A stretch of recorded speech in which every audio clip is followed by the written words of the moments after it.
Saya Nadira, owner butik hijab di daerah Jakarta Selatan. Dulu butik saya pernah kemalingan. Alarm lama kami tidak berfungsi. Dan saya bertemu Sekom. Mereka membantu saya memilih sistem keamanan sesuai kebutuhan butik saya. Dan ada tim yang bisa standby 24 jam. Kalau ada ancaman, sistem langsung merespon. Dan saya pun langsung dapat notifikasi. Mereka juga mengirimkan tim respon fisik ke butik saya. Terima kasih Sekom sudah bantu jaga butik saya. Anda kembali di Antv Top Lines bersama saya Pratiwi. Pemirsa, warga kota Cirebon, Jawa Barat mendesak Pemkot setempat untuk membatalkan kenaikan pajak bumi dan bangunan. Kenaikan pajak yang dinilai tidak wajar itu membuat masyarakat resah.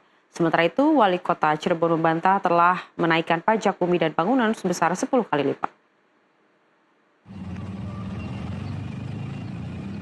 Puluhan warga yang tergabung dalam paguyuban Pelangi Cirebon, Jawa Barat menuntut pemerintah kota setempat untuk mengkaji ulang dan membatalkan kenaikan pajak bumi dan bangunan.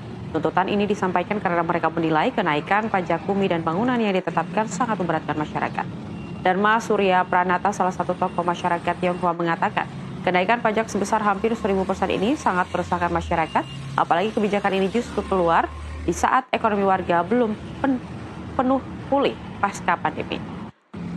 Paguyuban Pelangi Cirebon memberi ultimatum wali kota diberikan waktu 1 bulan untuk bertindak.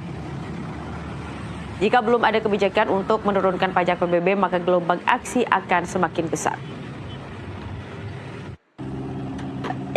Waktu saya ambil saya juga kaget. Masa 65 juta? Berapa sih? 65 juta tahun sekarang? Iya, tahun 2024. Iya, 24 yang baru itu. Dan 23 itu hanya 6.200.000. Bisa diulang Pak, 2023 berapa? 23 itu 6.200.000. 24 65 juta. Berapa kenaikannya itu? 10 kali lebih. 1000% lebih. Nah, itu kan kita nggak ngerti, makanya kami komplain. Kami nyampaikan ke beliau supaya masyarakat Cirebon itu tidak resah. Nah, kita minta supaya itu ditinjau kembali. Alasannya karena sudah ada perda. Saya bilang kalau hanya perda kan bisa dirubah. Kebijakan kenaikan pajak itu kan beberapa tahun yang lalu ya, tahun yang lalu.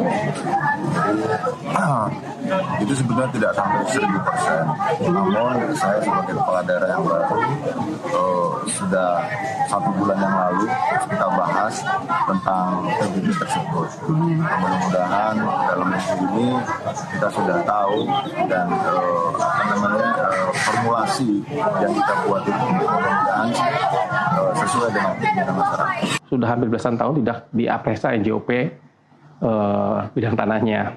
Nah, lalu ada penyesuaian NJOP, jadi sehingga misalkan ada satu tempat di pinggir jalan di Siliwangi yang dulu harganya mungkin di NJOP cuma 3 juta, berubah jadi belasan juta karena NJOP-nya, karena tanahnya meningkat. Nah, oleh karena itu menjadi tuh di ada berapa titik yang lonjaknya sampai 1000% itu betul, nggak semua, 1-2 orang. Nah, tapi langsung proaktif nih pemerintah, waktu pada saat itu Pak PJ ya, Pak Agus Mulyadi, langsung proaktif untuk langsung membuat diskon. Bersama-sama dengan DPRD membuat diskon. Diskonnya itu langsung tarif misalkan diskon sampai 50%, sempat ada 70%. Ya, sempat tahu ya.